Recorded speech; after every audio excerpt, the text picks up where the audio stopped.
দিন দিন বেড়েই চলেছে পৃথিবীর উষ্ণতা।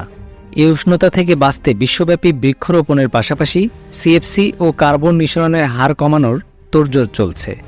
ঠিক সেই মুহূর্তে চীনের আনহুই, সিচুয়ান, জিয়াংশু এবং জিয়াংজি প্রদেশের কিছু শতবর্ষী বাড়িতে বসবাসকারী মানুষ এয়ার কন্ডিশন যন্ত্র ছাড়াই উপভোগ করছেন গরমে হিমশীতল ঠান্ডার অনুভূতি।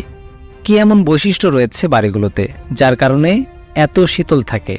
দক্ষিণ ও পূর্ব চীনের বেশিরভাগ অঞ্চলের পুরাতন বাড়িগুলোতে আঙ্গিনা থাকাটা একটা সাধারণ বিষয়।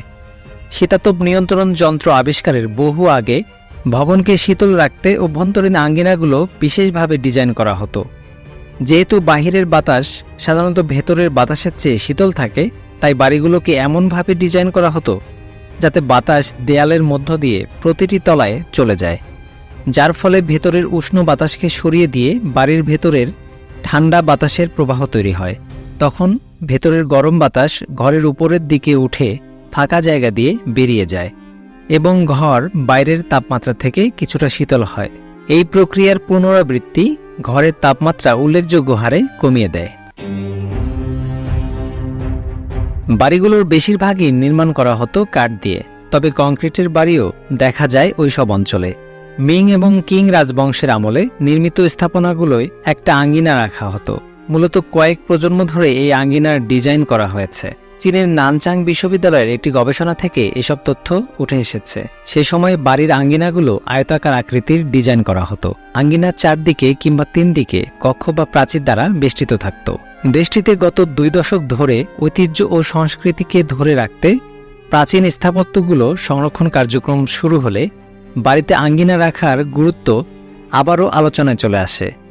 বাড়িতে বায়ু চলাচল ও পর্যাপ্ত আলোর প্রবেশ সহ নানা কারণে বর্তমানে ক্রমশ জনপ্রিয় হয়ে উঠছে এই পুরনো স্থাপত্য কৌশল। চীনের গুয়াংশি, ক্যান্টন ও হাইনান প্রদেশের পাশাপাশি বর্তমানে উত্তর ও মধ্য ভিয়েতনামেও এমনটা দেখা যাচ্ছে। এর কারণ হল ওইসব এলাকায় গ্রীষ্মকাল বেশ লম্বা সময় ধরে থাকে এবং গরমও পড়ে বেশ। অতীতে চীনের হুইজো শহরে থাকা পরিবারগুলো তাদের আঙ্গিনায় বৃষ্টির পানি সংগ্রহ করে রাখত, কারণ তারা বিশ্বাস করত যে এই পানি সংগ্রহ করলে তাদের সম্পদ বৃদ্ধি পাবে। 2011 সালে হুইজো শহরের ঐতিহ্যবাহী আঙ্গিনাযুক্ত বাড়িগুলো নিয়ে একটি সমীক্ষা হয়। সেখান থেকে জানা যায় বাষ্পীভবন শীতল প্রক্রিয়ার ফলে ঘরের আঙ্গিনায় গড় তাপমাত্রা বাইরের গড় তাপমাত্রার চেয়ে 2.4 মাত্রা থেকে 4.3 ডিগ্রি সেলসিয়াস পর্যন্ত কমে যায়। 2013 সাল থেকে চীন সরকার সবুজ ভবন নির্মাণে জোর দিয়ে আসছেন এবং 2019 সাল থেকে নির্মিতব্য 70% ভবনে খালি স্থান রাখার নির্দেশনা রয়েছে। বর্তমানে চীনে আধুনিক ভবনগুলোতে প্রাকৃতিক বায়ু চলাচলের ব্যবস্থা রাখার হিড়িক পড়ে গেছে।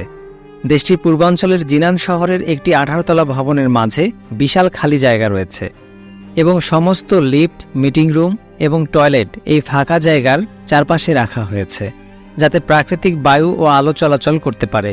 এতে করে বিদ্যুৎ সাশ্রয় করাও সম্ভব হচ্ছে। বর্তমানে জলবায়ু পরিবর্তনের সাথে খাপ খাইয়ে নিতে চীনের প্রাচীন এই কৌশলগুলো আধুনিক স্থাপত্য নকশাকে অনুপ্রাণিত করে চলেছে, যেখানে শীতাতপ নিয়ন্ত্রণ যন্ত্র ছাড়াই পরোক্ষভাবে ভবনকে শীতল রাখার কৌশল রয়েছে। দেশটির গ্রীষ্মপ্রধান অঞ্চলগুলোতে এই কৌশলে বাড়ি নির্মাণ ব্যাপক জনপ্রিয়তা পেয়েছে বর্তমানে। Express news desk.